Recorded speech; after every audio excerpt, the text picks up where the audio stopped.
you're like, so, and that's the other thing. So I ask you this: when it comes to like goals on YouTube, it doesn't take much to figure out what the algorithm likes. It's just whether or not you're willing to slut yourself out for the algorithm, or how can you, you align your interests. I love talking about hip hop and black issues, so it makes perfect sense. I can talk about Drake and Kanye West for altogether about 4 hours. You know what I'm saying? What is your like, as you grow, because you're still smaller, but I don't imagine that being the case for too much longer. That's how the algorithm works.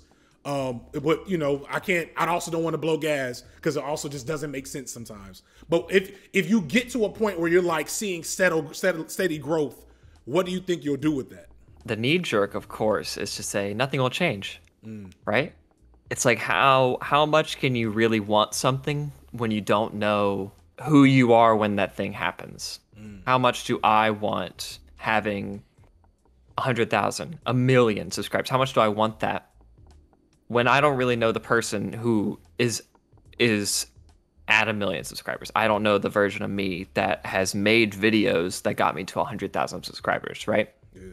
To think of what will change is sort of like trying to pick the brain of myself in the future.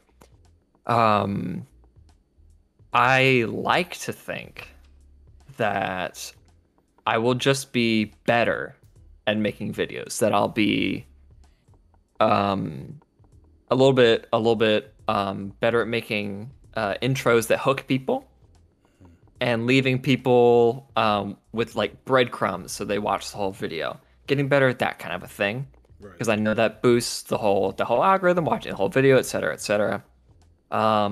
In addition to maybe I'll get a real computer. I edit on a laptop. I edit on an HP laptop. It does the job, but I don't get to watch the special effects that I edit until it is processed and out. Like I don't get to watch it until then. Wow.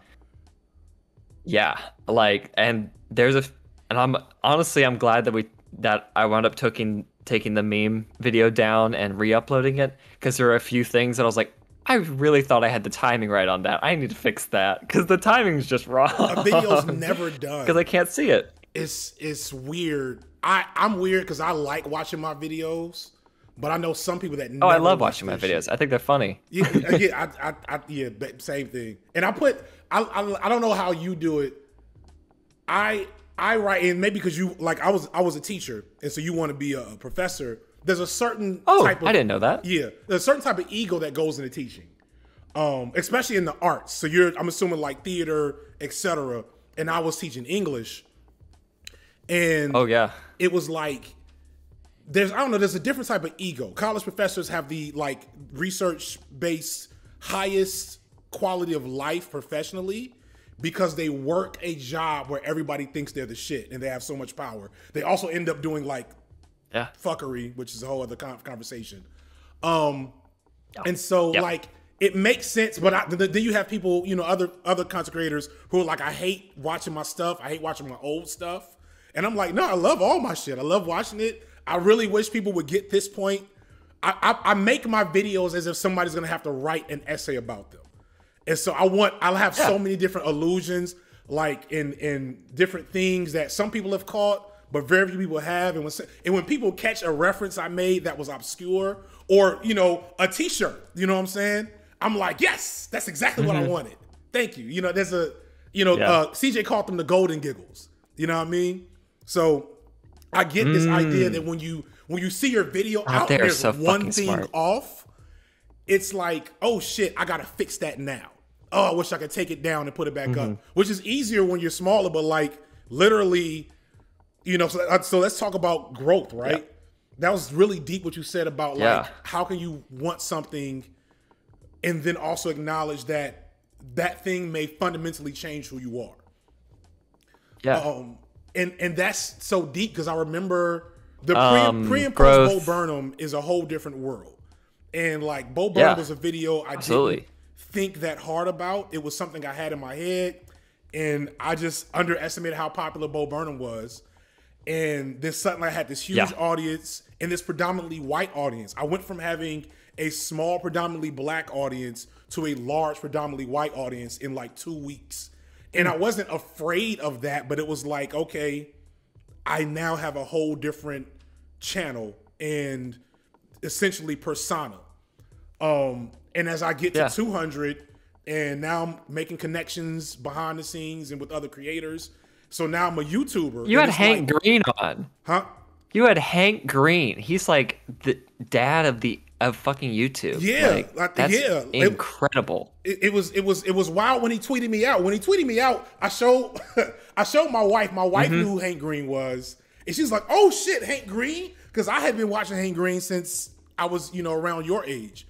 But then I showed like one of my homeboys. And he's like, "Who is that?" And I was like, "Imagine if Jay-Z tweeted out your mixtape."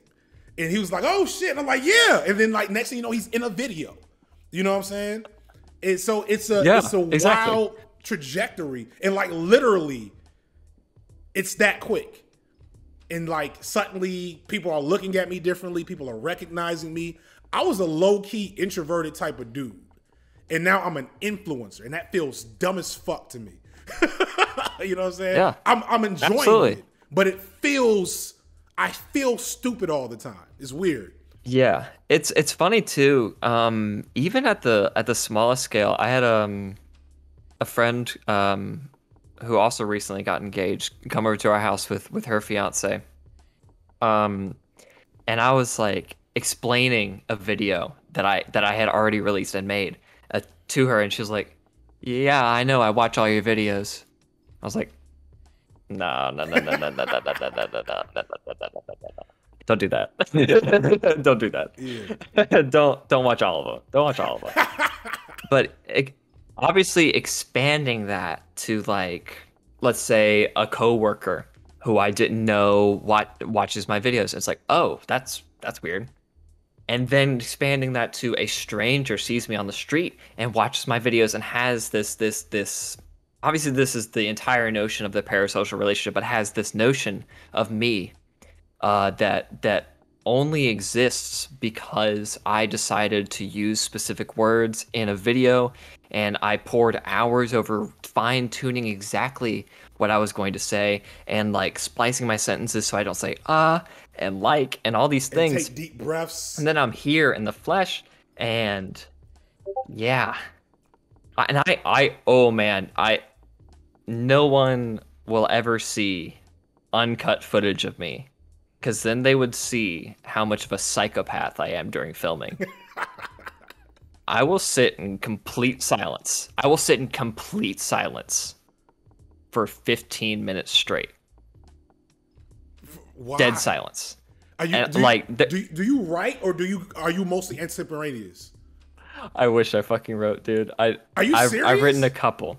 Wow. I'm dead fucking serious. So now, even with, go ahead. I'm sorry. Go.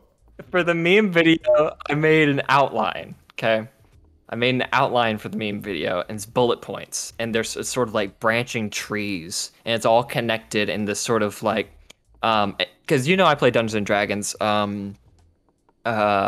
It's very much like a sort of overarching story.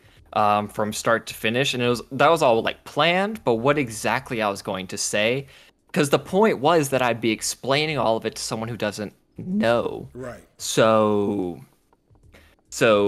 writing that down, I didn't think I could get the vibe across right. I didn't think I could seem like this weird balance between informal and formal, but I'm comfortable enough in front of a camera, and I'm comfortable enough in myself, and that I'll think of the thing to say, that I trust myself to be extemporaneous. That, put a pin in that, because the drawback of that is that there are times where I will just stand there and I just have to think, and I will like, I have a really clear like mental vision, and I can like watch myself doing it and saying it, and I will sort of scheme in my head in total silence. And I've watched this footage before. Like sometimes I get eerily still too. Like if if you couldn't see the timestamp moving, you'd think it was fucking paused. It's weird. So no one will ever see it. And then you have to and edit I love and look that at yourself for being them a psycho. and me. Like crazy shit. To the point that I go on the wide view of my editing bar and wait for the silence to stop. Like it's crazy. But getting bigger. I don't know. I think it's gonna be cool. But I am an optimistic person. And I know that being an optimist will bite me in the ass over and over again, but I think it makes me happier, so I continue to do it. No, because there were definitely portions of my life where I was not that. Yeah, I be worried about because you're in your, I'm assuming, early 20s. 23, yeah. Yeah, and so like I interviewed a former student. I'm doing a video about love again for Valentine's Day. Oh, cool. And she just got married, and it was talking to her and her husband for this video was like it made my week. Because for me, one of the weird things, especially getting bigger, is having this mixed audience. I don't know the exact numbers. I got to look at my analytics, but I know I have some really active fans that are my age and a little older, which is old for YouTube. And then I have a lot of mid 20s, early 30s, and down to like the late teens that are in the Zoomers / Doomer, space. And like I said, I used to be a teacher. Part of it's very natural for me to like engage with people younger than me and feel like I want to pour into them and, provide just good shit, you know what I'm saying? And provide knowledge or whatever else. But part of me is also like, man, I really wish I could figure out a silver bullet for optimism for Gen Z or Zoomers or whatever. And it's not that I have a super useful explanation as to what to do about the ridiculous state of affairs we're in, but it just sucks to me. It just sucks to me to see young people as down on existence